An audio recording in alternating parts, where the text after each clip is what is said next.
Di video kali ini, saya akan membahas asal-usul suku Sunda. Sebelum memulai pembahasan mengenai asal-usul suku Sunda, dengan tidak mengurangi rasa hormat pada kepercayaan turun-temurun dan mitos, perkenankanlah kami memohon maaf apabila dalam pembahasan kali ini terdapat hal yang berseberangan dengan keyakinan yang telah dipercayai selama turun-temurun atas asal-usul leluhur suku Sunda. Metode pembahasan kami kali ini adalah murni berdasarkan lini masa sejarah sebaran penduduk awal Nusantara beserta ciri-ciri sejarawan dan budayawan, baik itu lokal maupun internasional. Berdasarkan lini masa sebaran awal penduduk Nusantara, Tatar Sunda yang berada di sebelah barat Pulau Jawa pertama kali dihuni oleh orang-orang Sahul pada saat kawasan ini masih berbentuk paparan Sunda. Kemudian secara berturut-turut didatangi oleh orang Melanesia dan Austrosiatik atau Melayu Purba, orang Dravida dan orang Austronesia atau orang Melayu kuno. Teori proses sebaran penduduk awal wilayah Sunda ini dikuatkan dengan hasil tes DNA yang dilakukan oleh lembaga Eichmann beberapa waktu yang lalu. Satu hal yang cukup mengejutkan dari tes tersebut adalah ternyata orang Sunda memiliki presentasi DNA Austrosiatik atau Melayu Purba yang cukup besar. Maka secara otomatis hasil ini mematahkan teori sejarah sebelumnya yang mengatakan bahwa orang Sunda hanyalah keturunan murni Dutro Melayu atau orang Melayu kuno. Begitulah keilmuan sejarah yang bukan keilmuan pasti, yang selalu dapat berubah dan berkembang setiap saat. Sebagai pengingat kata Melayu di sini, istilah klarifikasi ilmiah berbasis bahasa yang telah lazim digunakan dan tidak merujuk pada identitas ataupun gen dari etnis suku maupun bangsa tertentu. Faktor percampuran berdasarkan tes DNA ini sejalan dengan kondisi geografis wilayah Jawa Barat, baik saat zaman paparan Sunda maupun zaman di mana kondisi Pulau Jawa telah terbentuk seperti saat ini. Jelas terlihat bahwa Pulau Jawa atau wilayah Jawa Barat merupakan salah satu jalur lintas utama dan menjadi salah satu titik destinasi utama dari sebaran penduduk awal Nusantara. Hal ini mengakibatkan Jawa Barat menjadi tempat titik lebur pertemuan dari berbagai macam ras atau bangsa yang datang silih berganti secara berkelanjutan.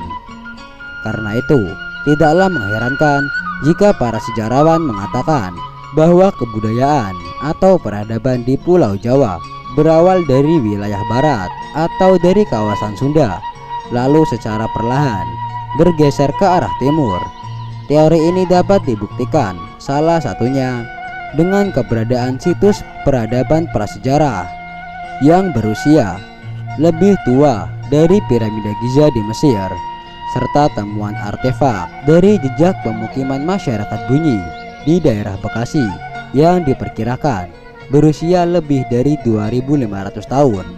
Bahkan dalam perjalanan sejarah Pulau Jawa di wilayah Jawa Barat, pertama kali berdirinya sistem pemerintahan yang bukan berbasis suku, dengan keberadaan negeri Salakanagara yang turut membidani lahirnya dua kerajaan kuno Nusantara, yaitu Kerajaan Martapura di Kalimantan dan Tarumanegara di Jawa Barat. Secara ilmiah, sampai dengan saat ini belum dapat dipastikan dari mana nama Sunda berasal.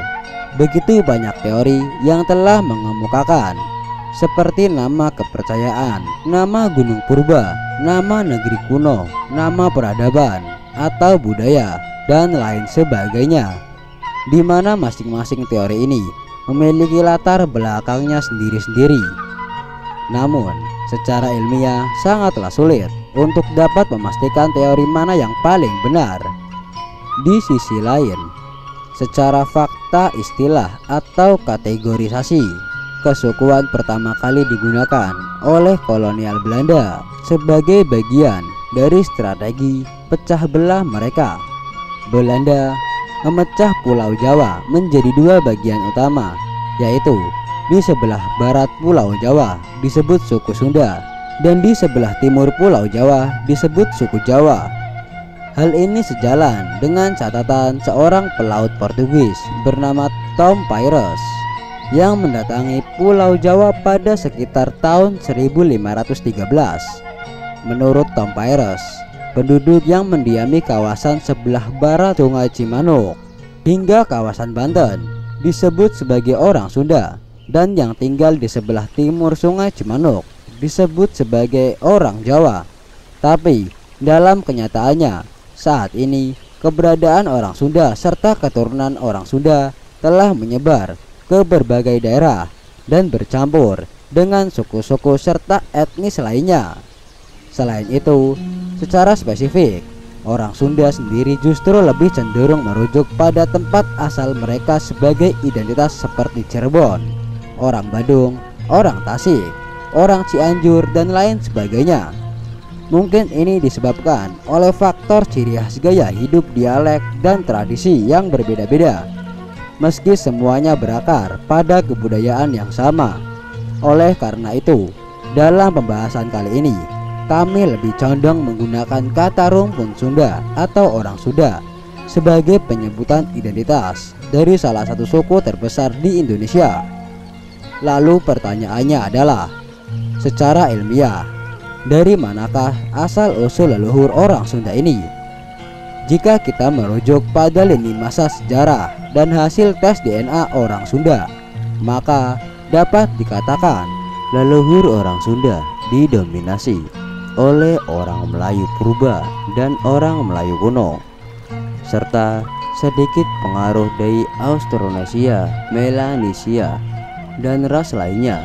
Itulah mengapa secara umum tampilan orang Sunda lebih mengarah pada ciri dari orang Melayu purba dan orang Melayu kuno, yaitu antara lain berkulit putih atau kuning, berambut hitam lurus, berhidung kecil atau sedang.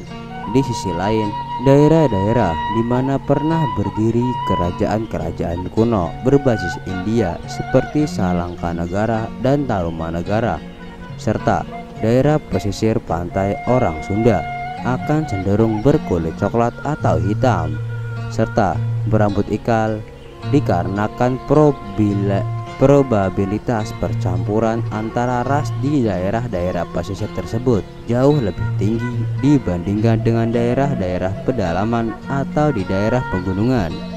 Secara garis besar, ciri-ciri kehidupan dari para penduduk awal Nusantara yang mendominasi daerah Jawa Barat ini dapat diringkas berdasarkan lini masa sejarah sebaran sebagai berikut. Pada awalnya, daerah sepanjang Pulau Jawa termasuk Jawa Barat dihuni oleh orang Sahul dan disusul oleh orang Malaysia dan melahirkan keturunan orang Australo-Melanesoid. Mereka adalah orang-orang berkulit hitam berambut keriting atau ikal yang hidup secara berkelompok berdasarkan kekerabatan. Mereka yang tinggal di daerah pesisir secara sosial cenderung lebih terbuka dan menempati rumah-rumah sederhana. Sementara mereka yang tinggal jauh di pedalaman adalah kaum nomaden yang secara sosial tertutup. Penduduk awal selanjutnya adalah orang Melayu purba yang datang minimal 3000 tahun sebelum Masehi. Secara mayoritas mereka adalah kaum nomaden yang menempati gua-gua alam atau tinggal di tempat hunian sementara karena sifatnya yang mengikuti jalur sumber makanan. Mereka tinggal dalam kelompok kecil berisikan anggota inti keluarga dan menerapkan sistem kekerabatan parental yang tidak membedakan hak dan kewajiban anggotanya berdasarkan gender, baik itu dalam aktivitas keseharian maupun dalam urusan sosial. Namun, otoritas tertinggi berada di tangan kepala keluarga. Dalam hal ini, sang gaya atau laki-laki yang dituakan dalam kelompok mereka. Sistem ini juga mengenal dan menjalin kekerabatan, baik itu dengan keluarga dari pihak ayah maupun dari pihak ibu tanpa perbedaan. Maka dari itu, kawasan hunian antar kerabat biasanya terletak tidaklah berjauhan antara satu dengan yang lainnya.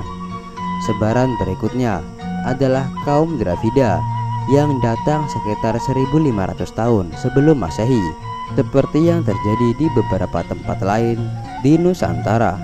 Orang Dravida inilah yang membawa kepercayaan masyarakat lembah Indus mengenai dewa dan dewi pra-Hindu secara sosial.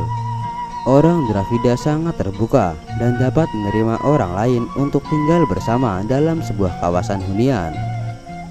Hal ini sejalan dengan gaya kehidupan mereka yang sebelumnya telah berkembang di Harapan sebelum diserang oleh bangsa Arya. Keberadaan orang Dravida sebagai salah satu penduduk awal Nusantara ini pula lah yang kelak akan memuluskan kedatangan serta asimilasi bangsa India yang berakhir dengan berdirinya kerajaan-kerajaan awal berbasis India di beberapa kawasan Nusantara termasuk di Jawa Barat. Selanjutnya adalah orang Melayu kuno yang diperkirakan datang minimal 500 tahun sebelum Masehi. Orang Melayu kuno tinggal secara berkelompok beranggotakan satu kerabat, baik itu dari pihak ayah maupun ibu dalam sebuah hunian, serta terletak tidak jauh dari sumber air atau di pinggiran sungai atau di atas rawa. Itulah mengapa rumah mereka biasanya berbentuk panggung dan berukuran besar. Secara sosial, mayoritas orang Melayu kuno adalah orang terbuka yang mampu beradaptasi secara cepat serta mampu bersosialisasi dengan orang-orang di luar kekerabatan. Oleh karena itu, bahasa dan kebudayaan Melayu kuno dapat dengan cepat menyebar serta diadopsi oleh para penduduk awal Nusantara lainnya, baik itu melalui langsung maupun melalui perkawinan silang antara mereka. Di awal Nusantara inilah yang pada akhirnya melahirkan keturunan-keturunan dan ciri-ciri fisik baru yang telah disesuaikan dengan kondisi lingkungan sekitar. Mereka dapat dilihat antara lain bentuk rumah panggung khas Melayu kuno yang dibuat berukuran lebih kecil dan pendek, hanya diisi oleh keluarga inti. Rumah ini terletak pada area pemukiman yang tidak murni berdasarkan kekerabatan, bahkan cenderung berdasarkan kesamaan profesi. Sistem kekerabatan parental yang mengikat kekerabatan dari pihak ayah dan ibu khas Melayu dipertahankan meski mayoritas orang Sunda secara sosial ramah dan terbuka dengan orang lain. Namun sampai saat ini masih ditemukan pula kelompok-kelompok yang secara sosial tertutup sesuai dengan ciri kehidupan Australo-Melanesoid. Demikian pula halnya dengan kepercayaan atas dewa-dewi yang merupakan ciri khas dari kaum Dravida masih dapat ditemukan di beberapa tempat di Jawa Barat. Sementara itu, dari sisi keilmuan khususnya di bidang bahari, terjadi peningkatan yang sangat signifikan, menyebabkan leluhur orang Sunda menjadi para pelaut ulung. Mengutip kembali catatan Suma Oriental oleh Tom Pyres pada tahun 1513 saat itu, orang Sunda telah terkenal sebagai para pelaut yang gagah berani dan memiliki berbagai macam tipe kapal seperti pelantara dan tipe jung. Mereka telah mampu mempelajari seluruh wilayah Nusantara, bahkan telah mencapai kawasan Maladewa, India. Dan para pelaut ini pergi membawa komoditas seperti hasil bumi serta kain untuk diperdagangkan di mancanegara. Dan sekembalinya ke wilayah Jawa Barat, mereka membawa komoditas lain untuk diserahkan ke pihak kerajaan atau untuk diperdagangkan seperti keramik dan barang komoditas lain yang pada saat itu tidak didapati atau sangat jarang keberadaannya di Nusantara. Orang Sunda juga digambarkan sebagai kaum yang bersahaja, berjiwa satria jujur, dan pekerja keras. Hal ini kemungkinan dipengaruhi oleh faktor karakter kesundanan yang dianut oleh mayoritas orang Sunda, yaitu seger atau sehat, bager atau baik. Karakter kesundaan ini dipercayai sebagai jalan menuju keutamaan hidup dan telah menjadi bagian dari budaya orang Sunda yang mendarah daging sejak zaman dahulu hingga saat ini. Sementara dari sisi bahasa, setidaknya dari abad ke-14, orang Sunda telah mempunyai cara sendiri yang dikenal dengan nama Ngalagena Aksara. Ini digunakan pada prasasti Kawali atau prasasti Astana Gede untuk mengenang Prabu Niskalawastu Kencana yang memerintahkan di Kawali Ciamis antara tahun 1371